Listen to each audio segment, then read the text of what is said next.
We are now. All right. Hi, everybody. This is Ownability, How Intellectual Property Works. This is the cover of a book that I wrote some 10 years ago in 2013. And I'm happy to report that, things haven't changed too much. And the law of intellectual property is pretty much as described in this book, which is available on Amazon.com. The astute observer will note that this slide has a copyright notice there at the top that says copyrighted material. That is because I copied it from Amazon, but that's okay because they copied it from me, and I am in fact the copyright holder of this work of art. Turns out, in case you didn't know, I happen to be an intellectual property lawyer, so I have a license for all of the assets that I use in this talk. All right, so this is a talk about intellectual property, walk you through the basics, walk you through the do's and don'ts and the whatnots, and try to make it accessible and relatively straightforward and a little bit fun. So let's click on the right thing here. And here's what we're going to talk about today. We're brief introduction, brief section on why intellectual property matters, which is, basically why you're here and why you should be paying attention. Then the big bulk of the talk is the four different types of intellectual property and what they are. And finally, to finish it off, some real world advice with respect to how intellectual property integrates into your life and business. We have an ancient tradition of promoting innovation in the United States. It's literally enshrined in the Constitution. Article 1, Section 8, Clause 3 says Congress shall have the power to promote the progress of science and the useful arts by securing for limited times to authors and inventors the exclusive right to their respective writings and discoveries. And this is the entire basis for the intellectual property regime in the United States. These guys with their powdered wigs and their buckled boots and whatnot, they had the foresight to recognize that when you wire up a country, as this woman is doing, these women are doing to the ancient computer there that they're wiring up, it's useful to make certain rules that we call the law. And some of those rules basically have a purpose. And the purpose of this section of the Constitution is to promote innovation. The basic idea is if you own the stuff that you create for some period of time, you'll create more stuff so that you can be the only person who gets to sell it and profit from it. Some will recognize this as an inherently capitalist rule or law, and it is, in fact. It basically relies on the concept of private property, and it says that your private property includes all the stuff that you create, at least for a limited time if you do the right stuff, and we're going to talk about that right stuff today. All right, just a little bit about nomenclature, a little bit about terminology. People talk about IP, they say that's my intellectual property. I actually do some legal work for an art school here in Central Florida that you may have heard of, and I wrote their intellectual property policy. And we send that intellectual property policy out to students as part of their welcome packet when they get admitted to this art school. And it says a bunch of things about who owns the intellectual property produced by the student. And by the way, if you're joining late, please mute your microphone. Thank you, as a courtesy, so that you don't walk on my audio. As much as we'd love to hear from you. So anyway, the point is, we got a letter from an angry parent who said, thanks for sending us that welcome packet and that intellectual property policy there, but you don't own my daughter's intellect. And we got a good laugh out of that. We passed it around and everyone got a good laugh out of it and everything, because there's a lot of misunderstanding, see, about the whole concept of what intellectual property is. Nobody can own anybody else's intellect. That's dumb. The question is, who owns the things that you create? So that raises the next question, which is, what are those things? Okay. Intellectual property assets are the things that you can create: inventions, brands, works of authorship, confidential information. Intellectual property rights are the laws, the rules of government that govern the ownership of those things. So patents protect inventions, trademarks protect brands, copyrights protect works of authorship, and trade secrets protect confidential information. Finally, intellectual property law are the rules that are established by governments that enable all of this to happen. So that's the subtleties of when people say, hey, that's my intellectual property, or you don't have intellectual property rights to that. You need to understand that they may be talking about the assets, the rights, or the law, and you need to be fluent in those terms so you can understand the nuances of what they're trying to say. So here's the thing about intellectual property is everyone says, if I get intellectual property, I own it and you can't copy it and you can't infringe it and all that stuff. Well, here's the thing. Intellectual property rights don't really give you the right to do anything, okay, other than to prevent other people from competing with you. And how do you do that? You do that by suing them. All right. Just because you have a patent doesn't mean there's some fancy, umpire flying around telling other people not to do your stuff. No, you have to go sue those people for patent infringement. So intellectual property rights are rights of exclusion. You exercise those rights of exclusion by suing people. And that's really important to bear in mind. You don't automatically get to prevent anyone from doing anything. You can exert your IP rights against them by suing them. Here's the I'm getting someone says they're not hearing. Are we okay on the audio, Jeff? Am I seeing that right? I've got one person saying that. I haven't heard anybody else so check they in need to with turn that. up their speaker then, because if everyone else can hear me then. All right, good. So that's the thing. It's important to understand that intellectual property rights don't automatically do anything for you. They don't rain down profits or anything. There are some folks who think, yeah, I'm going to get a patent, I'm going to get a trademark, I'm going to sit back and wait for the royalty checks to start rolling in. Yeah, that doesn't happen. You have to go do deals with your intellectual property, convince people to pay you for your intellectual property, or sue people who infringe your intellectual property. And so that's important to keep in mind, because sometimes that suing event there is not cheap. So we'll get to that a little bit later. All right, so let's talk about why intellectual property matters. Look, intellectual property is the ROI on R&D. It's what you get out of investing in research and development and trying to figure things out and trying to create new things, okay? Intellectual property laws lead directly to the success of capitalism and the creation of wealth. I claim that if it weren't for intellectual property ownership, capitalism would be much less effective. Because the fact that people and companies can own the things that they create exclusively for a period of time and prevent other people from using those things, it lays a non-competitive landscape that allows capitalism and business to flourish. And let's bear in mind, and I'll touch on this 2 or 3 times during this talk, investors and acquirers really like intellectual property. If you can go to the street and say, hey, invest in my company, give me $1 million, one of the questions you're going to get asked is, what are your competitive barriers to entry, and how do you prevent competition? Why couldn't Google just decide to do the thing that you're doing and put you out of business? And if you can say, well, we're applying for some patents and we have some copyrights and some trade secrets and some other things, that's good. That makes the investor or the buyer a little more comfortable that maybe you can keep other people from entering your space. And in fact, some people just have it on their list. You got patents? That's good. Check. All right, good. Here's check mark on my list, and here's a check to you. All right, so attention to intellectual property can reduce a lot of risk. It can reduce getting sued, the risk of getting sued. It can reduce the risk that your company is going to be perceived as being worth less, not worthless, but worth less than it might otherwise be perceived because you've got intellectual property. And it reduces competition risk because intellectual property gives you a monopoly for a limited time, as the Constitution recited, a limited time over your inventions and works of authorship. So you actually can be the only person in the world, or rather in the country, who can exercise ownership and commercialization of those things. I should point out, by the way, that it is approximately 12:13, and I'm probably going to go until about 1:30. I know I'm talking very fast, but that's because there's a lot of ground to cover, and I got to squeeze all this into the next 90 or now 75 minutes. So I'll do my best to get it all in, and I definitely want to save room for questions, but I want everyone to plan out their day to understand that we're going to go until about 1:30. And if you're waiting for Hurricane to arrive, then you probably have nothing to do this afternoon anyway, but tuck into your storm snacks. So feel free to do that at your leisure while you sit back and learn about intellectual property. All right. Like real estate, intellectual property is a thriving market in intellectual property now that didn't used to exist. When I started practicing law way back in the olden days, when dinosaurs roamed the world back in the 90s, there was no market for intellectual property for the most part. I mean, you could find buyers, but there was none of the parasitic industries. I apologize, folks, but there we go. Okay, we're getting funny coincidence.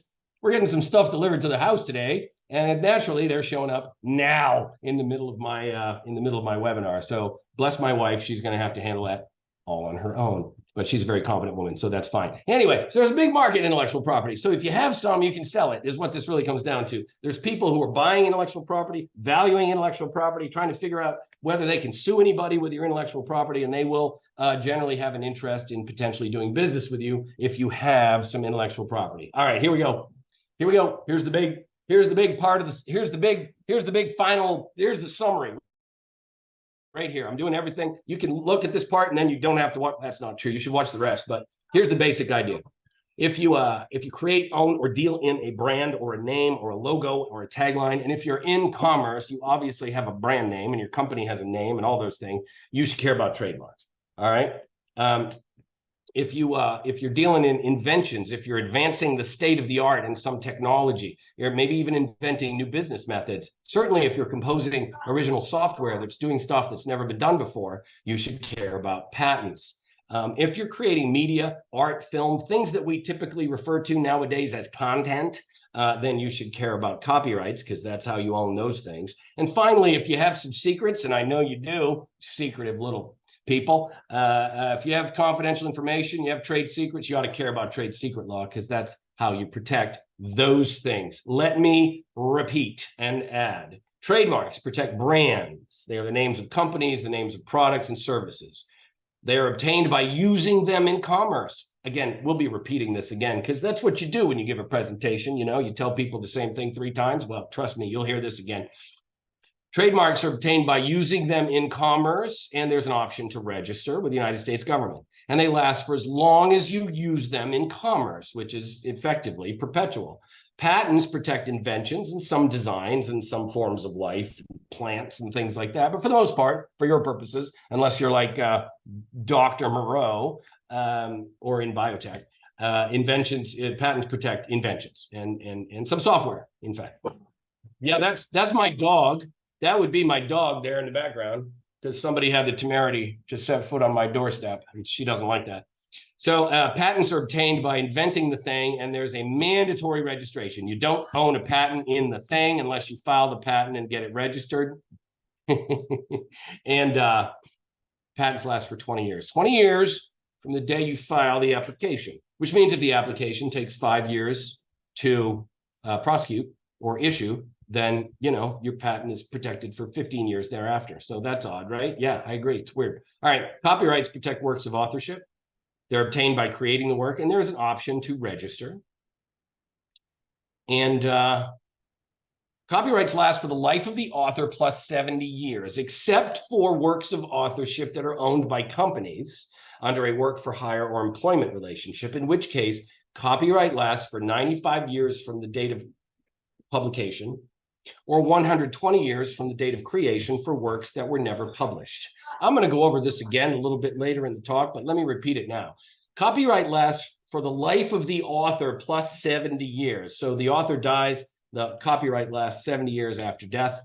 Or if the author is a company, because of the employment relationship or work for hire agreement, duration of copyright is 95 years from the date of publication, or 120 years from the date of creation for works that were never published. I dare say that is a very long time. And finally, trade secrets protect valuable secrets. They're obtained by keeping them secret, and they last, shockingly, for as long as you keep them secret. All right, not rocket science there. Let's talk about trademarks. All right, trademarks are a critically important corporate asset. Naming your company is the first thing you do, for goodness sake. If you're going to name your company, you got to pick a name. And if you pick a name, you got to make sure that it's low risk, right? You got to make sure that it doesn't infringe anybody else's trademark. So we'll get to this in a minute, but you got to be sure you pick the right name, because your name distinguishes your goods and services over others, and it engenders the avoidance of consumer confusion. Poor, wretched soul, the consumer, walking down the aisle in the store of life, unable to distinguish your goods and services from those of your competition because of your poor branding choices. Recognize, however, that a trademark is different. A trademark is different from a domain name, and it's different from a corporate name, okay? Which is to say, you can go down to your local registrar of domain names and you can get, purplemonkeyvolcano.com. And if it's available or you buy it, they will allow you to register that domain name. That's not a trademark, and it doesn't give you any trademark rights. You go down to the Secretary of State of your state, whether it's Florida, assuming they still exist after tomorrow, or Delaware, or wherever you may be, and you can say, yeah, I want to form a company, please. I want to form that Purple Monkey Volcano LLC, if you don't mind. And the Secretary of State can say, you got it, bro. You got your company. Here it is. That also is not a trademark, okay? And the fact that a domain name registrar or the Secretary of State will give you the right to use that name in your .com or your company doesn't give you any trademark rights whatsoever, okay? And it doesn't mean you have a trademark, and it doesn't mean you can prevent anyone else from using that name, okay? So let's just examine this concept a little bit. For example, here are some trademarks. Here are a few more. Most of these are logos. Some of them are words. We'll talk about the difference between those two things in a minute. Here's the thing to recognize at the moment. All y'all looking at these brand names and things are happening in your brains. Things are happening. You're thinking, oh, geez, it's noon. I haven't had lunch yet. God, I know what that McDonald's smells like, for God's sake. Boy, Diet Coke sure would taste good right now. Brands and logos and marks and all the things have an ability to get deep in your head and affect your buying behavior as a consumer, which is why you as a business person need to pay a lot of attention to your trademark and the ownership of your trademark to make sure you own the damn thing, free and clear. Because if you don't, you could lose it and you have to change your name, and that's terrible. So brands are hugely important. The Coca-Cola brand has been repeatedly identified as the most valuable corporate asset in the world repeatedly for years. Because it is what it is, man. It gets in people's heads and it makes them drink Coke. And if you think I'm lying, if you don't think I mean what I'm saying, let me tell you about some experiment they did there at Baylor College in Texas. They took the Pepsi challenge, right? They got a bunch of people together and they said, hey, people, put on these drink a drink of this thing, and then drink a drink of the other thing. And they didn't know what they were drinking. Okay, they were blind. It was a blind taste test. And one of the drinks was Pepsi, and the other one was Coke. Okay, so when they administered the blind taste test between Pepsi and Coke, it was pretty much split down the middle. 50% of the people said that they preferred Pepsi, and 50% of the people said that they preferred Coke. All right, so that's cool. That's an interesting result. Okay, but here's the thing. Okay. Then they had re-administered the test, the blind Pepsi challenge. They re-administered the test when they put the fMRI scanners on the people's heads, right? So they could figure out what was going on in their brains while they were taking the Pepsi challenge. And here's what happened. Okay. When they knew what was going on in their heads, they could tell where the pleasure centers were firing and where they weren't. And so what they did was they re-administered the test with the brands showing, okay? So you took the blind Pepsi challenge, everybody said 50% Pepsi, 50% Coke. Then they re-administered the test so you knew what you were drinking. You knew if you were drinking Pepsi or you knew if you were drinking Coke. And this is crazy, because when you knew what you were drinking, 75% of the people said they preferred Coke, and only 25% of the people said they preferred Pepsi. What does that mean? That means when they took the blind test, they preferred the taste of Pepsi. 25% of the people in this test said that they preferred the taste of Pepsi. But then when they saw the Coke brand name, when they saw the Coke trademark, they changed their mind and they lied, and they said that they preferred Coke instead, okay? Because we had 50-50, then we had 75-25. What they physiologically preferred the taste of Pepsi when they didn't know what it was. And then when they knew what it was, they changed their mind and said that they preferred Coke, and they lied to say that they've out of brand loyalty, apparently, because that's the power of a trademark. That's what it does to your head, gets in your head. Well, speaking of getting in your head, as I mentioned, they had the fMRI scanners on their heads and they figure out what's going on in their brains. Turns out they might not have actually been lying, because the pleasure centers in their brains actually fired more vigorously when they saw the Coke trademark than when they didn't know what they were drinking. What does that mean, for God's sakes? What that means is the trademark, the Coke trademark, there's a reason why it's the most highly valued asset, corporate asset in the world, okay? Because the Coke trademark actually made these human beings physiologically prefer the taste of Coke over the taste of Pepsi. All right, that is just amazing. And David, I don't know who you are, but if you could mute your mic, stop walking on my audio, I would very much appreciate it and love you for all eternity. I'll wait. All right, he's not listening. Hopefully he won't interfere too much. Okay, so the point of this is the trademark is very powerful, and you want to make sure you know what the heck you're doing when you launch a brand into commerce, and you need to be a responsible steward of that brand because you are affecting how people think, and they don't even know it necessarily, okay? There is some evidence that the folks who produce the Sprite can have done significant research to determine what color that can should be so that the Sprite actually tastes better, tastes more lemony, limey, or whatever it is in your head. So all these things, we're just bags of chemicals, all right? We're bags of mostly water and a basketball-sized bunch of chemicals, for God's sakes, and we can get influenced by all kinds of things, especially the psychophysics of color and brand names. So pay attention to your brand name. It is one of the most important corporate assets you will ever own. All right, so you introduce a brand into commerce, you automatically accrete some ownership of that brand name just because it's in commerce. You own a trademark just because you're using it. No registration is necessary, but you only can enforce the trademark in the places where you do business. So if you're doing business in Central Florida, you got customers in Tampa, Orlando, and let's say, Cape Canaveral, but you don't have customers in Atlanta, and somebody begins using the similar brand name in Atlanta, you can't stop them because you've only got an unregistered trademark. So we recommend that you register your trademarks with the federal government. That way, number one, you can make a federal case out of it when you sue people as opposed to going to state court. Number two, you automatically own the entire United States. You can stop infringement even in places where you don't do business. And that's generally a good thing because you might do business there someday, right? All right, so that's federal trademark registration. Let's talk a little bit. This is fun. Let's talk about colors. You can own a color. You can own the color. If you're Owens Corning and you produce fiberglass home installation, you can own the color paint. And so if you're in the fiberglass home installation business and you intend to produce a product to compete with Corning, you can't make it the color pink because Corning owns the pink stuff. Also, look at this color brown right there next to the UPS logo there in the left center.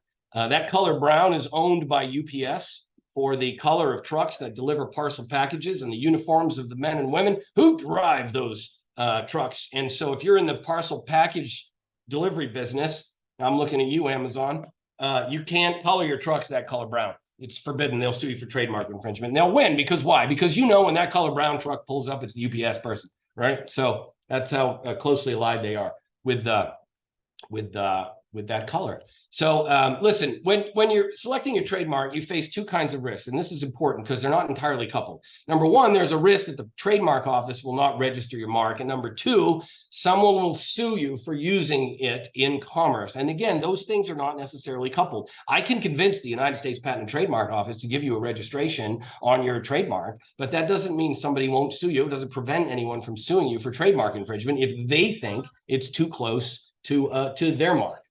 Your mark must not be confusingly similar to an existing mark that is already being used to brand similar goods and services. How do you know whether or not that's true? You do a thoughtful and thorough trademark search. If possible, do this before you name your company, because if you're going to form a company, you've got to give it a name. And if you're going to give it a name, you might as well use the name that you're going to use as the brand name of your product or service. So you probably ought to do the trademark infringement or risk analysis before you form your company. And finally, that's supposed to say do not fall in love with your brand name, but unfortunately it's overshot by that photo there. My bad. My point is, if you pick a brand name, don't fall in love with it, because me or somebody like me, we might tell you, no, you're not going to be able to use that without imposing significant risk on your company.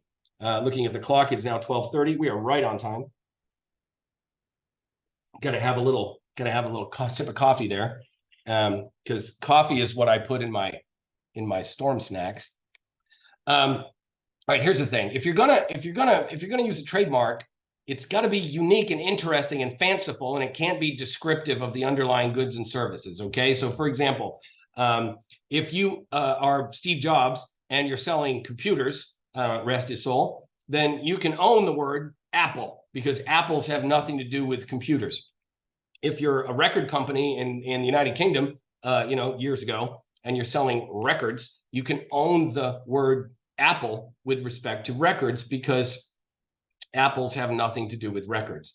But if you're Clem, the apple farmer who owns the apple orchard, and you're selling apples, no, I'm sorry, you cannot own the word apple because you sell apples, and other people who sell apples need to use the word apple. Okay, so your trademark cannot be descriptive of your underlying goods and services, or we won't let you own it. And we'll say, no, sorry, no good. All right, so suppose you have a trademark and somebody's infringing your trademark. Suppose you own the word Purple Monkey Volcano, and you're selling your software app there, or your SaaS or whatever, and somebody else comes up with Purple Monkey Volcano and they're selling software too. So who can you sue? You can sue anyone who uses a similar mark in a way that is likely to confuse your consumers as to the source of your goods. So if there's another Purple Monkey Volcano out there, the chances are pretty good that people are going to think they're you, or you are them, and they're going to compare the quality of your products and going to find them wanting, and that's not good. Here's the thing. There's no intent required, all right? If somebody is using a confusingly similar brand in commerce, you can sue them out of existence and make them stop using that brand, even though they didn't even know about you, even though they didn't copy you, even though they never even heard of you or a trademark or the United States Patent and Trademark Office. Doesn't matter. The fact is they're out there confusing consumers. They're using a confusingly similar brand, and you can sue them and you can make them stop if you came first, because the prior user wins. All right, here's the thing. Once you get a trademark, you can renew it indefinitely as long as you use it in commerce. So that's a pretty long series of years that you can protect your trademark. You can own it for as long as you continue to use it in commerce. If you stop for too long, then you lose ownership rights, unless you have some good faith argument that you'll be back someday. You have to police others' users. You have to look around. You have to make sure that other people are not infringing your trademark. You have to actively go after them and try to make them stop. You have to beware genericide. Now, this is one of the interesting components of trademark, and it's one of the reasons that this trademark discussion goes on for so long, because there's so many interesting components to it. So genericide, here's what happens with genericide, okay? About some brand names. Yo-Yo used to be a trademark. Allen wrench used to be a trademark. Escalator, touch-tone, linoleum, and aspirin. All those terms used to be registered trademarks that were owned by certain companies. For example, you could buy an Escalator brand moving staircase. You could buy aspirin brand painkiller. You could buy linoleum brand floor covering. But they became so popular that they overtook the entire class of goods that they belong to. So today you can buy a yo-yo, and it's not a yo-yo brand a toy. It's just a yo-yo. You can buy an Allen wrench. You can buy an aspirin. In fact, you can buy Bayer brand aspirin, because aspirin is now a generic term, and it's no longer a protectable trademark. Okay, so I submit to you that, yeah, worse things should happen to us, right? That our trademark becomes so popular that we overtake the entire class of goods that it sits in. However, I remind you again of the Coca-Cola trademark. Coca-Cola trademark, most valuable corporate asset in the world. Can you imagine if the Coca-Cola trademark went generic and lost trademark protection? Why Pepsi would be able to produce Pepsi brand Coke. And so would I, and so would you, because once the trademark goes generic, it becomes a generic descriptor of the entire class of goods, and it's not protectable as a trademark. And that would be bad for our friends in Atlanta, which is why if you go into a restaurant and you order a Coke, and the waiter says, "I'm sorry, we don't have Coke. Is Pepsi okay?"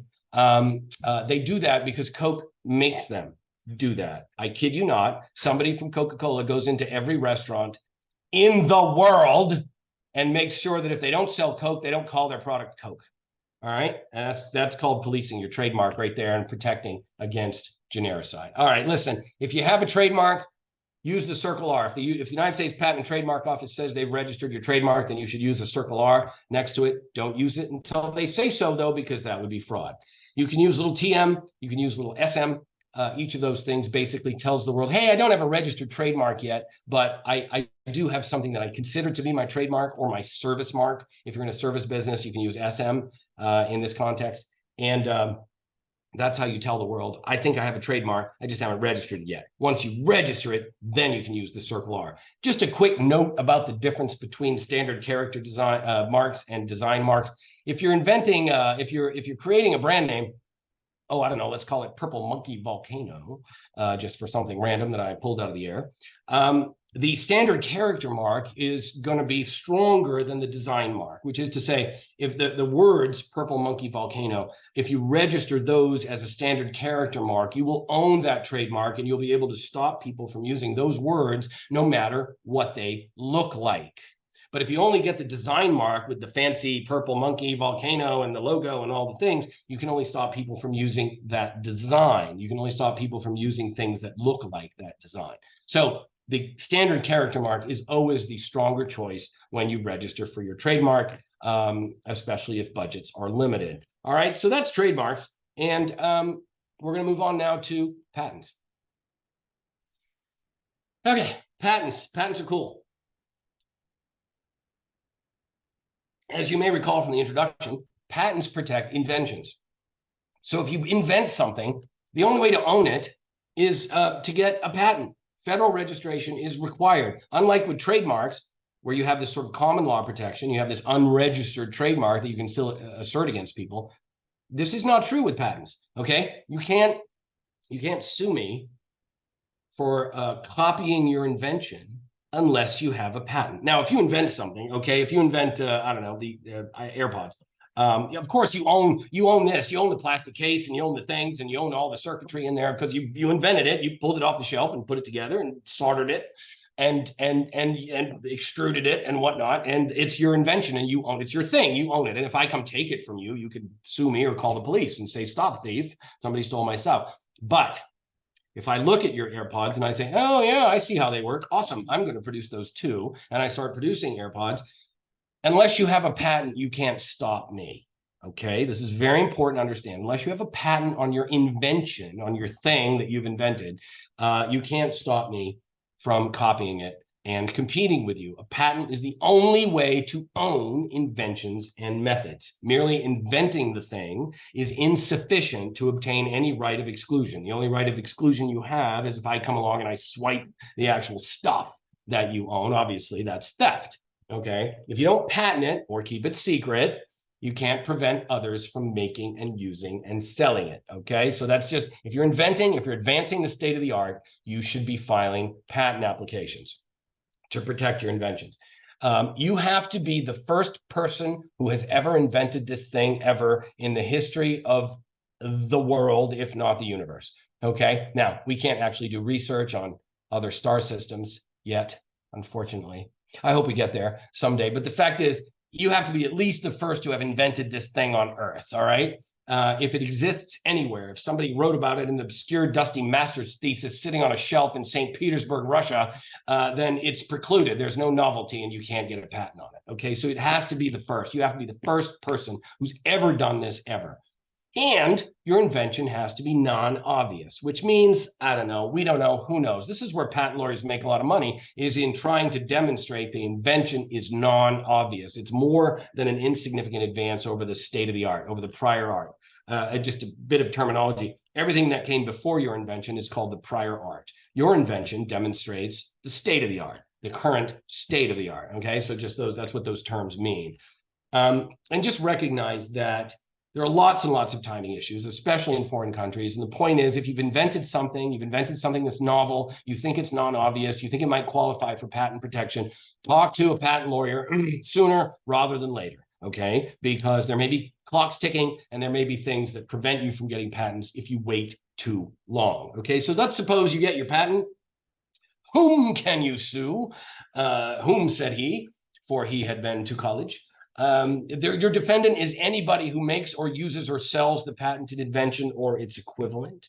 Again, intent is not required. It's just like trademarks. If you have a patent on AirPods and somebody across town invents the AirPods and starts selling them, you can sue them for patent infringement, even if they didn't copy you, even if they've never heard of you, even if they have no idea that you have a patent. You can sue innocent infringers. This is one of the things that makes patents so powerful. Here's some things to consider about patents.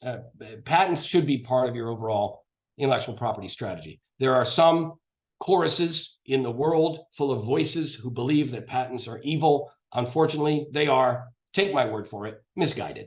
Patents are part of the constitutional mandate that gives inventors the exclusive right to their inventions and allows them to profit from them for limited times, and they are a valuable part of the overall intellectual property milieu in the United States. So any company that is advancing the state of the art should be filing lots of patents. You need in your company to create a culture of innovation, maybe give people bonuses for inventing patentable things, and management should be actively involved in the celebration of patents in the company. And here's why, because the competition is patenting, and I'm going to blow through this fairly quickly because there's a lot of numbers and a lot of dates, but the basic idea is we're filing more and more patents all the time every year. All right. It took 75 years to issue the first million United States patents at the height of the Industrial Revolution between 1876 and 1911. Patent number 2 million issued 24 years later in 1936. It only took 15 years for the million patents from 5 million to 7 million to issue during the height of the first dot-com wave from 1991 to 2006. Patent number 10 million was issued on June 19th, 2018, which gives us an average of 1 million patents issued every 4 years. And finally, patent 11 million was issued on May 11th, 2021, which gives us 1 million patents issued in less than 3 years. We expect patent 12 million to issue in the coming months. The point is, more people are inventing more things all the time. And if you're not filing patent applications on your inventions, your competition probably is. And we live in a world where the first person or company to file the patent application owns the patent, regardless of whether or not they were the first to invent. So there's a race to the patent office, and you should be in it. And if you're not, then your competition may patent you out of business. So how do you encourage innovation in your company? And I suggest that it's difficult to overcome some resistance to invention and innovation, certainly claiming responsibility for that I like to call the 3 tyrannies. And the first of them is the tyranny of dumb people. Because in case you haven't noticed, by observing your fellow motorists, for example, reading their iPhone as they're driving a motor vehicle, most people are really dumb. The tyranny of dumb people is best exemplified by what I call, well, what has been called Fulton's folly. In 1807, a man named Robert Fulton went down to the Hudson River in New York, and he said, "I propose to propel a watercraft up and down this river using naught but the power of steam." And Robert Fulton invented the steamboat. And everyone said, "No, Fulton, no, that's bad. That's a bad idea. Steamboat gonna explode, kill everybody. Don't put a steamboat on a boat, Fulton. We don't need a steamboat. We have sails, for God's sakes. What's wrong with you? We have oars, for crying out loud. You're going to put the people who run the sawmills that make the oars, you're going to put them out of business? Fulton." And the newspaper called it Fulton's folly, which in 1807 was a pretty serious insult, I can tell you, sir. And so Fulton basically said, "Yeah, thanks, guys, for all your advice, but I'm going to do this anyway." And he put a steam engine on a boat, and he sailed it up to Albany in like 3 days. And everyone was like, "Wow, that was a really good idea, Fulton." Because you see, there was a period of time where Robert Fulton was right and everybody else in the world was wrong. And they were telling him that his invention was a bad idea. And that's really difficult. Can you imagine? We're about to get a hurricane here in Tampa and nearby environs. And, Fulton is basically standing out there on a cliff facing that hurricane level, that gale storm, that spitting into the wind, and fighting against the energy of all the people in the world telling him that what he was doing was stupid. And of course he was right. And of course it's a good idea. And we can see that now.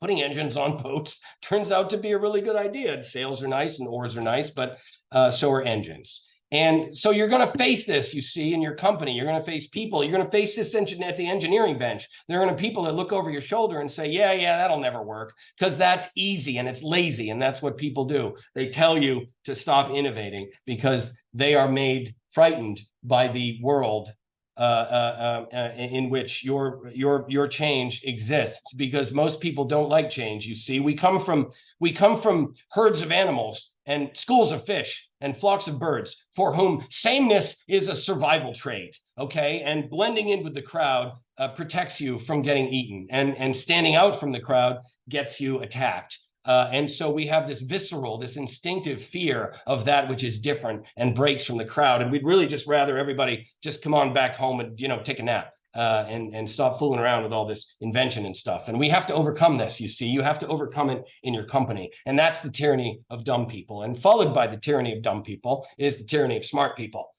because those are the people who will be the loudest voices in opposition of your invention. In 1899, a man named Charles H. Duell was the commissioner of patents in the United States, and he is reputed and quoted as saying the following: everything that can be invented has been invented, and we should stop investing in innovation in this country. And if you look it up, you will see Charles Duell quoted as having said this, which is a really dumb thing for the commissioner of patents to say, especially in 1899, when we were on the verge of electricity and refrigeration and motor cars and the teddy bear and Einstein's theory of relativity and all kinds of inventions. So clearly that would be a dumb thing for him to have said. It turns out he didn't say it. Charles Duell did not say that. I don't know why it became fashionable to attribute this saying, everything that can be invented has been invented, to Charles Duell, but he didn't say it. You know who said it?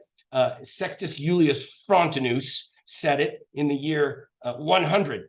And Frontinus was a guy who had some invention under his belt. He invented the Roman aqueducts. And when he was done, he said, all right, we're done here, folks. Everything that can be invented has been invented. Because, what I'm saying, what do you need once you've got, cold running water, right?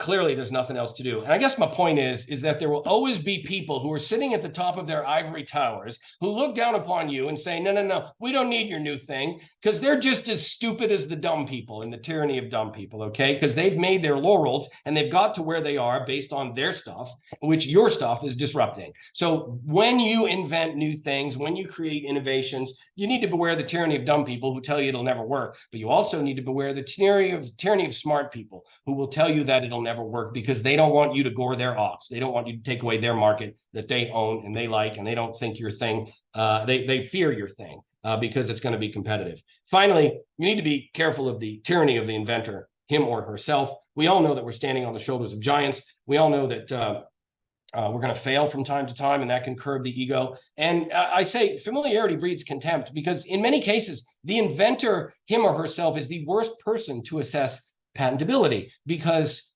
they know that they've taken components off the shelf, A, B, C, and D, and put them together in a new way. And they're thinking, oh, that's nothing. I didn't do anything. I just took components off the shelf and put them together. But that's what invention is, in fact, is taking components off the shelf and putting them together in a new way. So don't ever trust the inventor who says to you, yeah, I've done this thing and it's pretty cool, but surely it's not patentable. Yeah, they don't know, because they don't know. They're just making stuff up, and they're not competent. So so those are your three tyrannies that impose themselves on you and your company's ability to innovate forcefully. So bear that in mind, because it's important. All right, listen, here's our conclusion with patents. Have you invented something? Have you advanced the state of the art in some technology? Then disclose it. All right, tell your lawyer, tell your patent lawyer, go to your patent, or tell your employer and say, hey, I think I might have done something interesting here that might be useful. And it turns out your company probably has an invention disclosure form that you should fill out. And if they don't, they should talk to me or someone like me who can put a process together for the value capture, for the ability to identify when you've invented something and when you should be disclosing it, so the company can get a patent and, kind of own the world. Okay, on to copyrights. Copyrights are awesome. A little more of that sweet hurricane coffee.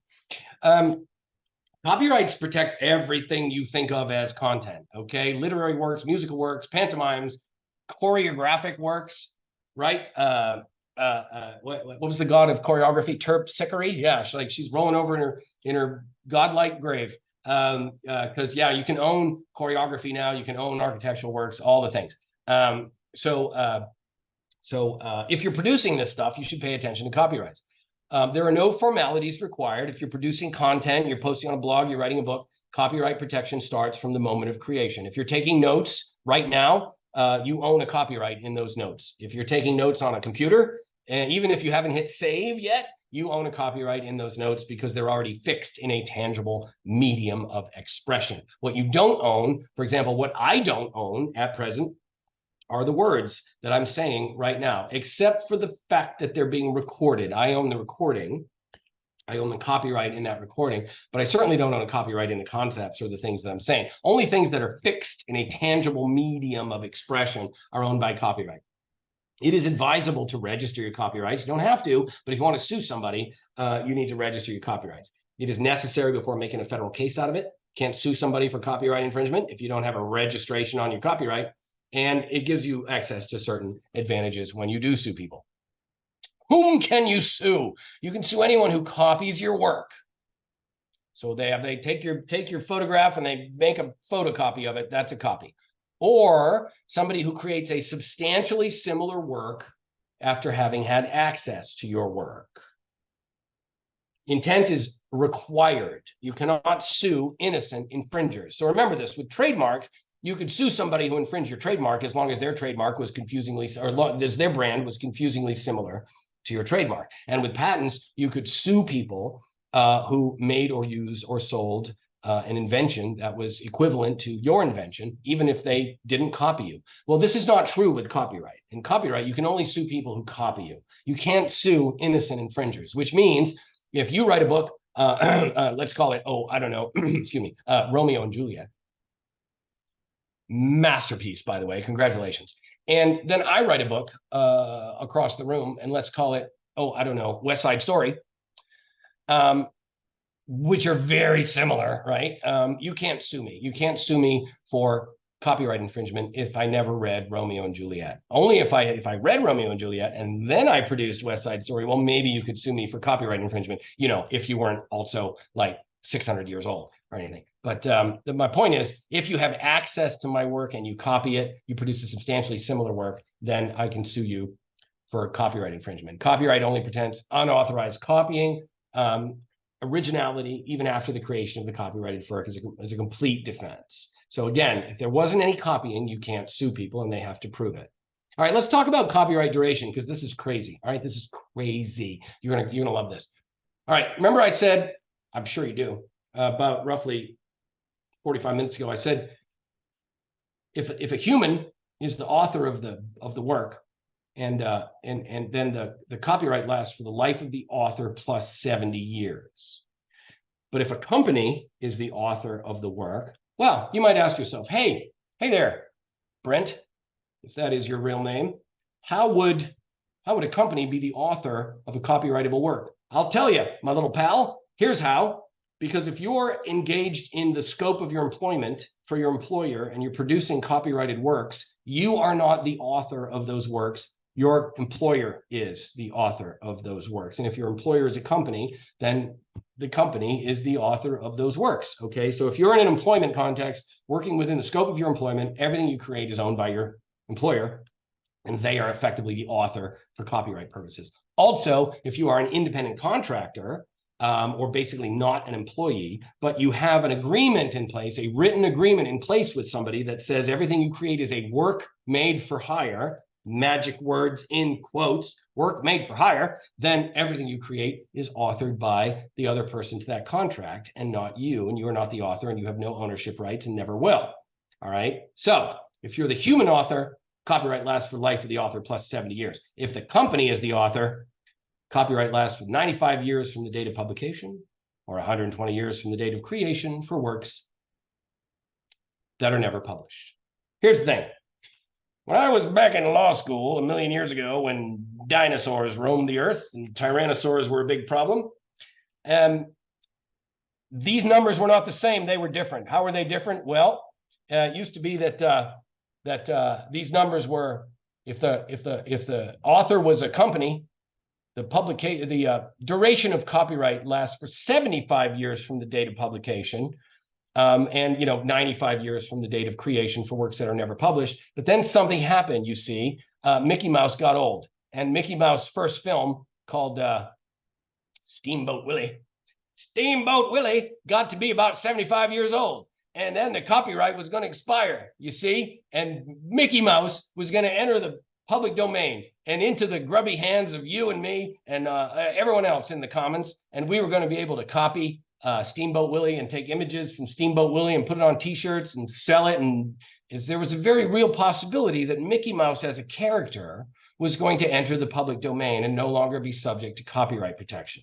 This was happening in 2002 when the Steamboat Willie was reaching its 75th anniversary after publication. So what happened? Well, Disney went to their local congressperson there in Anaheim, California, who at the time was the now late Sonny Bono of Sonny and Cher fame. And they said, Congressperson Bono, just national treasure, Mickey Mouse is about to enter the public domain. Copyright's going to expire. What on earth can we do? What'll I do?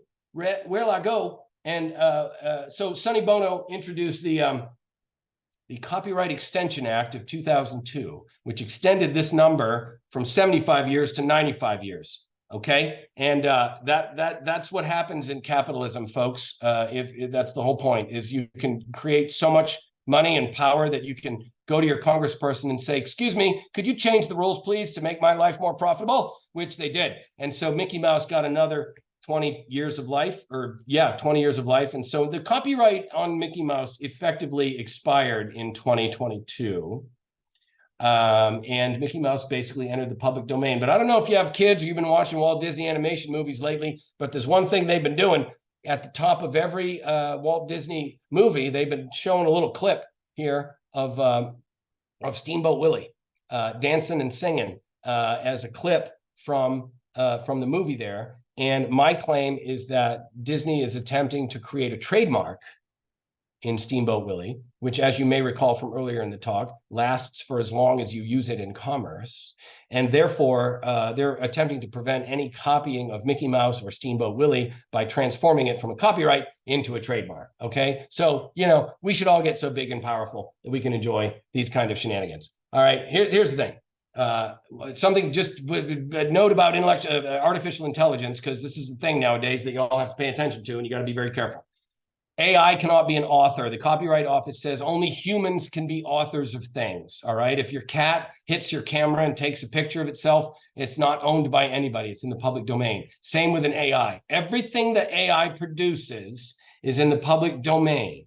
So you don't own it and everyone can copy it. Let me say that again. Any copyrightable assets, photographs, painting, pictures, words, text, anything you think of as content that is being created by an AI is not ownable because it doesn't have a human author and is therefore thrust into the public domain. And even if you publish it and call it your own, we can ignore you and we can say, sorry, we can republish and reuse the results of the AI. Okay. Now, if that wasn't bad enough, the AI results may in fact be infringing the copyrights of all the works upon which the AI was trained. Okay. Because if the AI was trained on all the things, which it was, and then it produces things that are substantially similar to those things. Remember, we said that if you have access to something and you produce something that's substantially similar to it, then that can be a copyright infringement as well. So if you publish the results of the AI, even though you do not own the results of the AI, you can be sued for publishing them. So consider transforming them in some way, which is to say, add some human creativity to the results of the AI before you publish. The question, how much human creativity should you add to the AI results before you publish? And the answer is, I don't know, enough? We don't know. We don't have enough judicial guidance yet, okay? My point is, if you're using an AI to produce stuff, number one, you don't own it at all. You can't claim ownership on it. And if you try to register a copyright, you will be denied, unless you lie, which you shouldn't do. This is the first piece of actual legal advice I'd like to give you. Don't lie. Thank you. So anyway, don't do that. And also, yeah, you can be sued if you publish it because it's probably a copyright infringement. So let's move along. What can you copy? What can you copy and not get sued? You can copy uncopyrightable subject matter. Ideas, facts, the phone book. The phone book is not creative enough to be owned by copyright. It's just a list of names and phone numbers. Remember the phone book? we we don't really have those anymore. Book titles. You can't own book titles. All right. So I produced a book called Ownability. I do not own that word. I can't get a copyright or frankly a trademark in the word ownability unless I do something else with it. The title of a single work of authorship is not ownable. The title of a series of works of authorship may be. As we said earlier, you can't own works in the public domain because protection has expired. Once copyright ends, then it's in the public domain. Dracula is in the public domain. All of Shakespeare is in the public domain. You can copy it all day long and nobody can sue you as long as you're copying the original Shakespeare and not maybe somebody's editorializations or anything that they may have added to it. You can do that all day long. You can copy works created solely by AI. Yay! Or animals, for that matter, because animals can't own copyrights either. Why? Because they're not human, turns out, much as some people would like to dispute that. And finally, you can copy things when it's permitted under the fair use doctrine. Now, this is very, very fuzzy, okay? Your employees or your people may come to you and they will say, hey, we copied this thing and we put it in our product and we shipped it. But it's okay, all good, because it's fair use. And you probably need to fire those people because it's really, really difficult to figure out what a fair use is, okay? And at this moment, it's when I like to quote the inimitable Dr. Seuss, who hath spake as follows, and so when you step with care and great tact, and remember that life's a great balancing act. It's important to remember that the scales are the symbol for the law for a reason, because any interesting question requires the weighing and balancing of competing lines of evidence, of reasoning, of argument, and the answer is not always clear. We like bright line rules in the law. If you're driving down the I-4, you know, the speed limit is 70 miles an hour. If you go 71, technically you're breaking the law, and technically you could be cited for that. You probably won't be. But the fact is, there's a bright line there. We know what the speed limit is. We don't know what a fair use is. We don't. Why? Because there's basically a 4-factor test to determine what a fair use is. And lest I'm being confusing, let me clarify. A fair use is when you've copied something. You've committed a copyright infringement. Okay, but it's okay because it's a fair use. Okay, what is a fair use? What allows you to copy something without permission and not get sued for it? Well, the first factor is, what is the nature of the original work? How creative was it? Was it really creative when you copied it? Or was it more like, you know, the phone book? Was it kind of boring, frankly? If you copy boring things, chances are that militates more towards what you did being a fair use. Second factor, what was the purpose of the accused work? What was the purpose of the copy? Was it commercial? Because if it was commercial, that's probably not a fair use. Well, if it was nonprofit, maybe that is a fair use. Was it educational? Was it comment? Was it criticism? Was it parody? The Constitution says that you have a God-given right to make fun of things, and you can copy them in order to make fun of them. And Justice Sandra Day O'Connor wrote a wonderful opinion many years ago in which she enshrined that in the law. You have an absolute right to copy things in order to make fun of them. Let's be clear, however, that you have a right to copy, let's say, The Simpsons in order to make fun of The Simpsons, and maybe, you know, maybe Fox, which is Fox Broadcasting, which is the station, if you will. We don't really have them anymore, but the network that they're published on. But you can't copy The Simpsons to make fun of Donald Trump. Tempting as that may be. The fact is, you can copy things to make fun of the thing that you've copied, okay? And the same with whether you're commenting or criticizing it.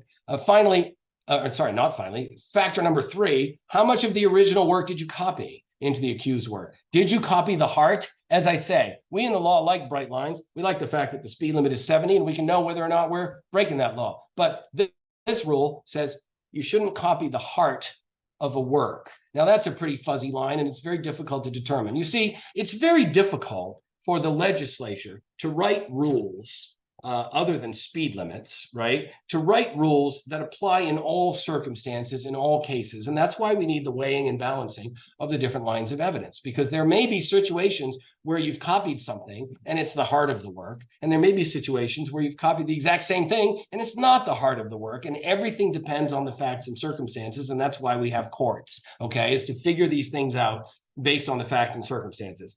I can tell you that there's a case, very interesting case, where somebody wrote the biography of President Gerald Ford. And the Washington Post copied 2 paragraphs from that book, 2 paragraphs from the entire book in their criticism, in their review of the book. Okay, so this should be totally a fair use because it's a review of the book. And they copied the 2 paragraphs where President Ford explained his reasoning for pardoning President Nixon for the Watergate scandal. And the court basically decided that those 2 paragraphs were the only thing anybody would ever be interested in with respect to Gerald Ford's presidency, is his reasoning for pardoning President Nixon. And therefore, the Washington Post had copied and reprinted the heart of the book, thereby killing the market for anybody's interest in buying the book, which is, of course, factor number 4. What is the effect of your copy on the market for the original work? So my point is, if people come to you, your people come to you and say, hey, we can copy this thing because it's a fair use, you got to say, no.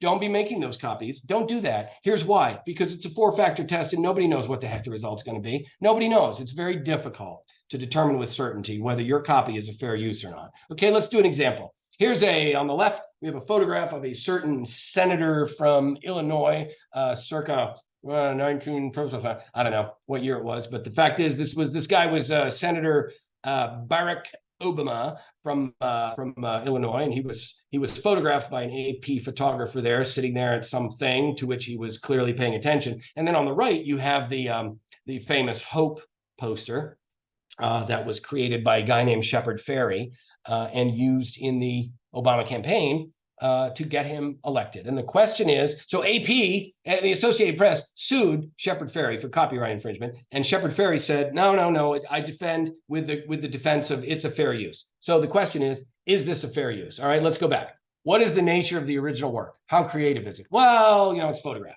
Okay, it's got some nice portrait mode focus pull, right? It's got some high aperture work in the camera there. The American flag's very fuzzy and everything, so that's nice. But it's a headshot of a guy who's sitting at a table, and it's not particularly creative. I don't know if that first factor comes down for or against it being a fair use, but I'm inclined to say probably against. It's one of about 1,000 photographs that AP photographer took that day. So hard to say that it was particularly creative. Factor number 2, what's the purpose of the accused work? Was it commercial, nonprofit? Was it educational? Was it political? Was it transformative? Well, I do think it's substantially transformative, right? I mean, you can definitely see the original work there, but there's been a lot of work done to it, a lot of creativity added to it. I think the second factor may come down in favor of it being a fair use, but Shepard Fairey made money by selling these posters. So this was a commercial use, not a nonprofit use. And he did not necessarily donate those profits to the Obama campaign. So, maybe this comes down in favor of it not being a fair use. Finally,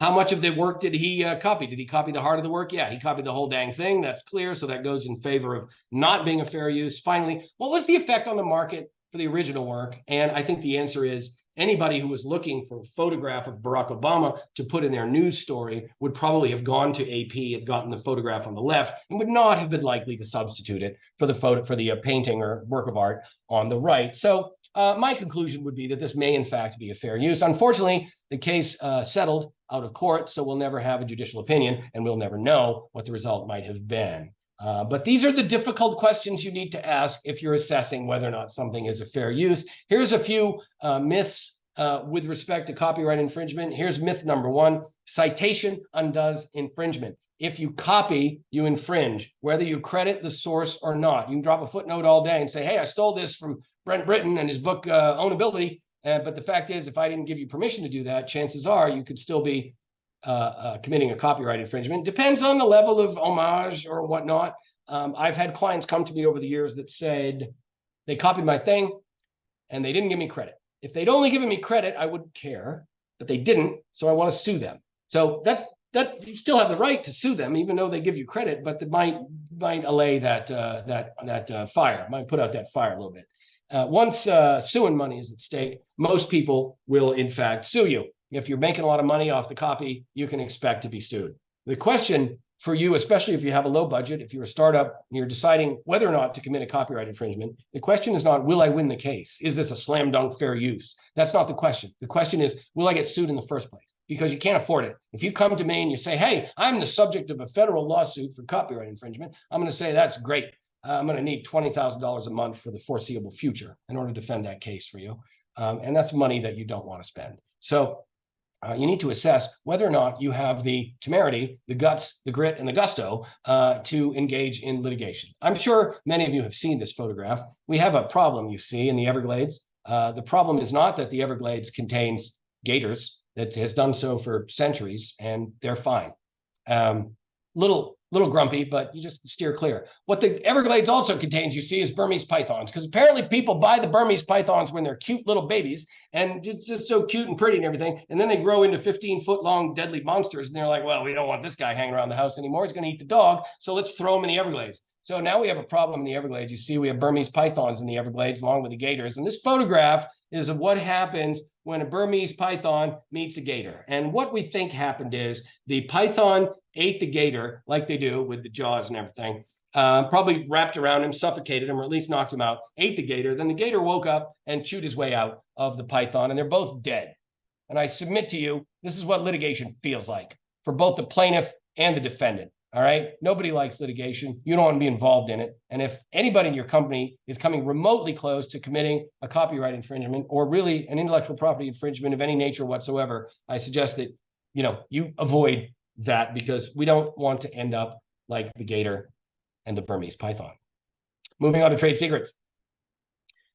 Trade secrets are anything that derives value from being a secret.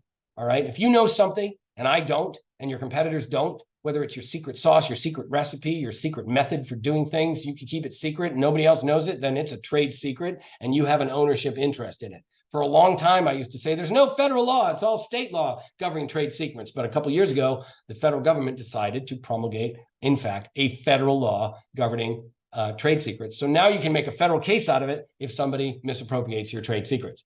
There's no registration. Can you imagine if you had to write down your trade secrets and submit them to the United States government for protection? No, you just keep them secret. You don't register your trade secrets. You just keep them secret.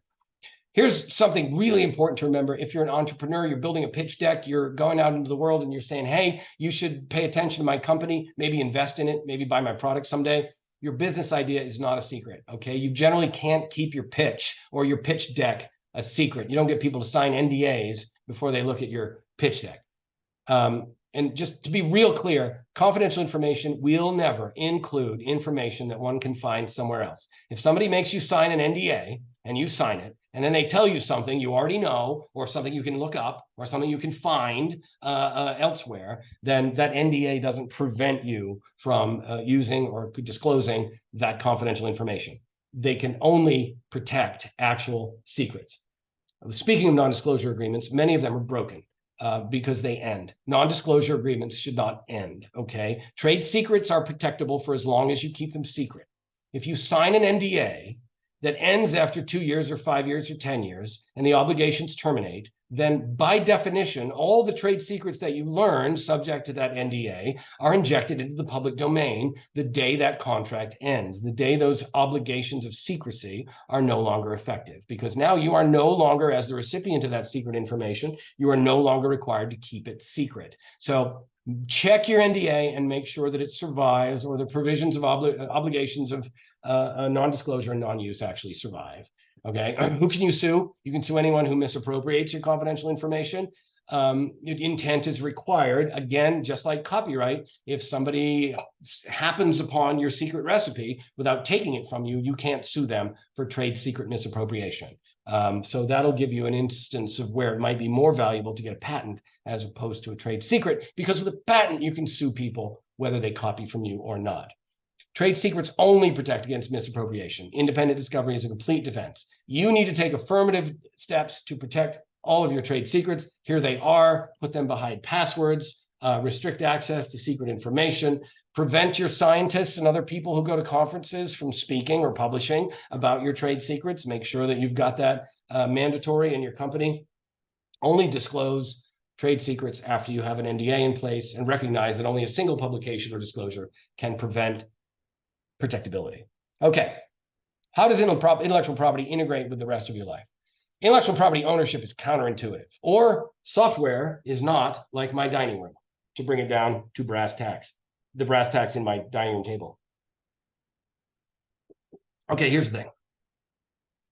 If I hire you to build me a dining room table, and you build it, and we don't sign a contract or anything, we just shake hands, and you build the dining room table, and I give you a check, and you deliver the table, I own the table and you own the check, and everyone agrees with that, and that's rock solid, and nobody would dispute that, even a judge. Okay, but if I hire you to build some software, or write a book, or build a website, or do anything that's protected by copyright, and we don't sign a contract, we just shake hands, and you deliver the stuff, and I give you a check, well, you own the check, but you still own the stuff too, because ownership of intellectual property does not pass to a buyer absent a written agreement to the contrary. Okay, this is really important. Your employees, your bona fide employees who are working for you full-time, everything they create is owned by you. That's easy. You don't even need a contract. Everything your full-time employees create working for you is owned by you. But your independent contractors are a different story. Independent contractors need to be signatory to an agreement that transfers ownership from them to you. Even if you've bought and paid for it, you still don't own it. The contractor does, the developer does, the author does. And you can do with it what was suggested in whatever email history you may have with that person, but you don't have ownership and you can't claim ownership. And if you do, it's probably stock fraud. So make sure you have good agreements in place with people who are doing work for you. The company is the author. You need a work for hire contract. Clear title is sometimes elusive with respect to intellectual property ownership unless you have good contract, and you must assume nothing, because when you assume, you make an ass out of Uma Thurman. Moving on. Here's some people who assume some things, okay? Rolls-Royce is a very famous car brand, and the Rolls-Royce automotive concern was owned by a company called Vickers back in 1998, and it was bought by Volkswagen for $800 million, which in 1998 was a significant amount of money. I know today it's dwarfed by the unicorns, but the fact is Volkswagen bought Vickers and the Rolls-Royce automotive concern for $800 million, and that's a big deal by any standard. But here's what happened. Volkswagen forgot to buy the Rolls-Royce trademark. The Rolls-Royce name was only licensed to Vickers. Vickers didn't own it.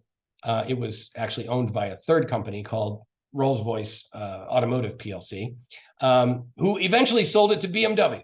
So what does that mean? That means that Volkswagen bought the factories and the people and the contracts and all the tools and everything that it takes to make the most finely engineered vehicles on the planet. But they didn't buy the right to call them Rolls-Royces because they overlooked ownership of the trademark, and that was owned by BMW. And to this day, BMW can produce cars called Rolls-Royces and Volkswagen can't. And it can produce Bentleys and some other things, but it can't call its cars Rolls-Royces. This is a fact. I know it's weird, but it is, in fact, true. I know people who were in the room when this happened.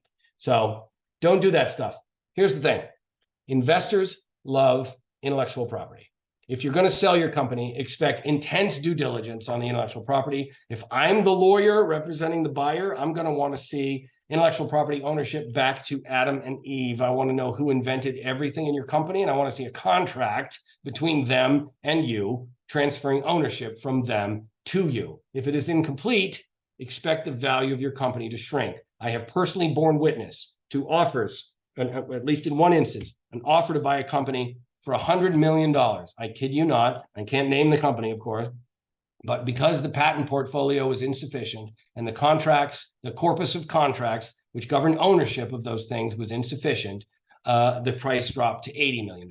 Now, that's a good day. Okay, I'm happy with $80 million, but I could have been $20 million richer had I paid attention to my intellectual property. So just the thing. You probably ought to pay attention to that. Either way, recognize that the seller is going to commit to broad warranties and indemnities with respect to who owns what.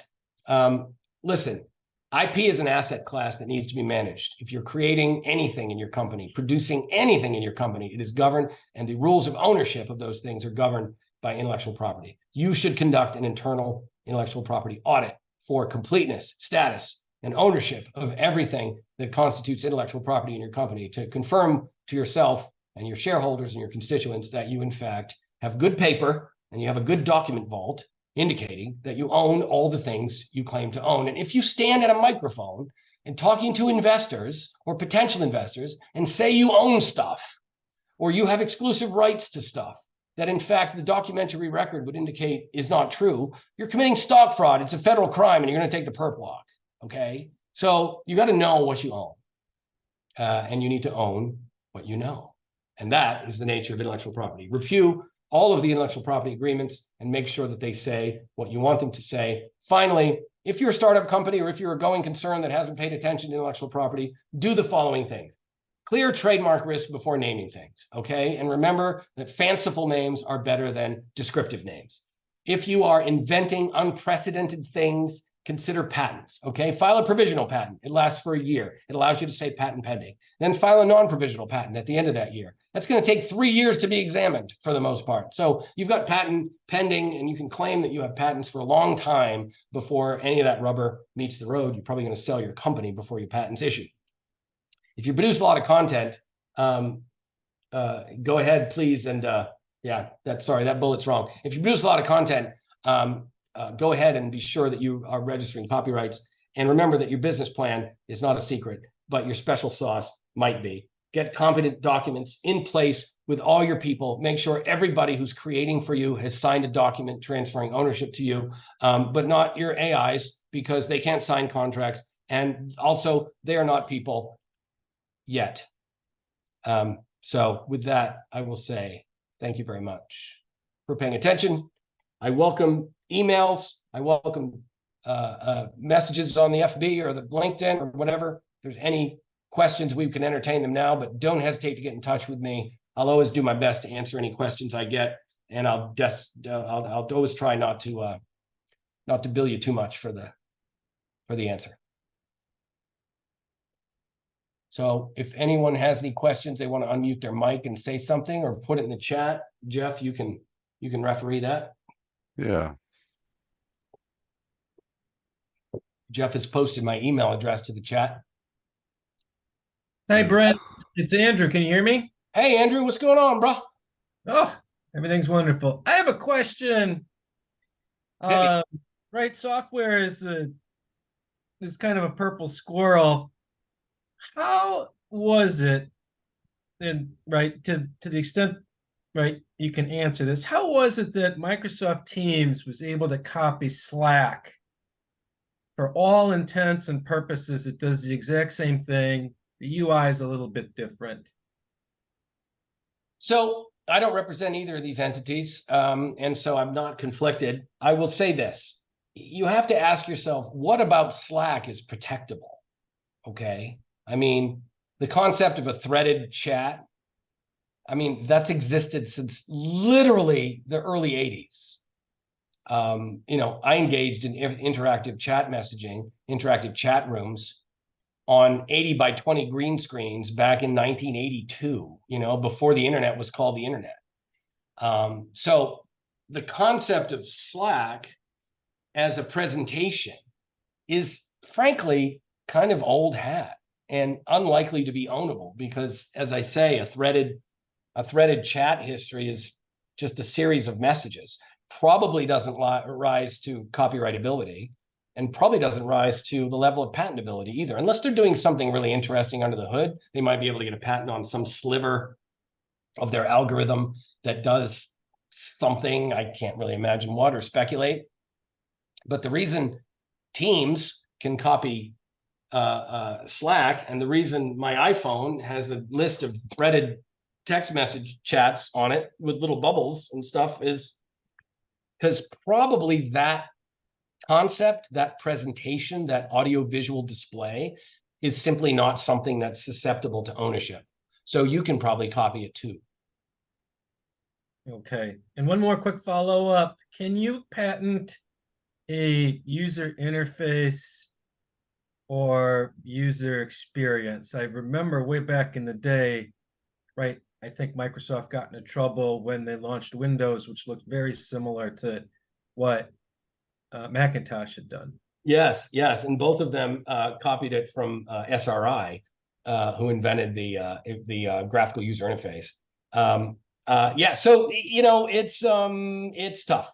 Audiovisual works are subject to a number of different layers of protection. Okay, if you have a really interesting user interface, it could potentially be protectable by copyright. It could potentially be protectable by a design patent, which is something I didn't really go into, but you can protect the non-functional ornamental components of your thing with a design patent. It's potentially protectable by trademark or trade dress, which is also something I didn't go into, which is kind of the packaging or the look and feel of a thing. So there's multiple different ways to go after protecting the user interface, the UI, the UX, whatever you want to call it. But it's got to be really special. Okay, it's got to be distinctive. It's got to be, especially in terms of design patent protection, completely novel, never been done before, complete departure from anything that came beforehand. And it's really got, in terms of trademark, it's got to be unique to the point where it identifies you as the sole source of your goods and services. So the only way really to protect a meaningful UX or it's got to be really amazing. It's got to be non-standard, novel, very different, very interesting, and not something that one would see anywhere else. And that is very difficult to find, and it's very difficult to create because there's only so many ways to skin that cat.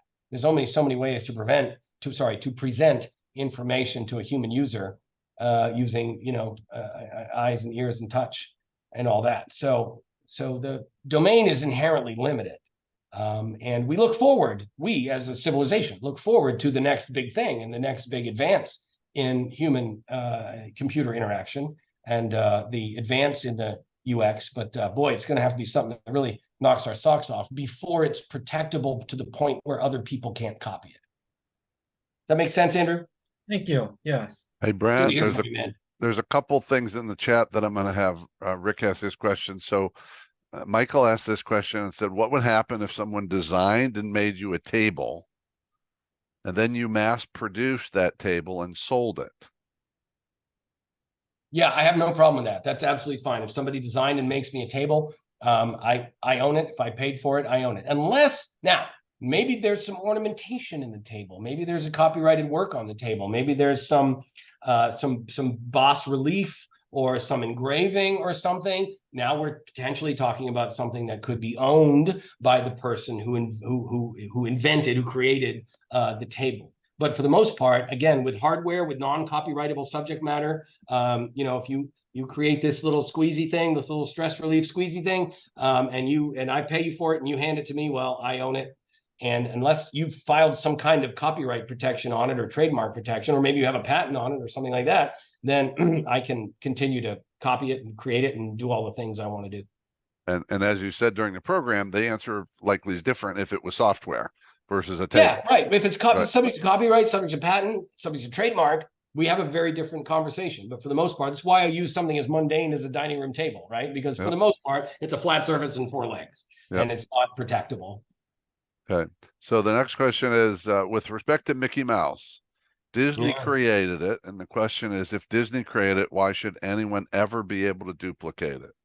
Because ownership ends. The phrase in the Constitution is for limited times. Okay. So that's the incentive, is when you create something, you get to own it for a while, not forever, but for a while. And with copyright that's owned by companies, that's 95 years from the date of first publication. As I said, it used to be 75 years from the date of first publication until Disney complained and said, we need 20 more years. Until they got 20 more years. And now it's 95 years from the date of publication.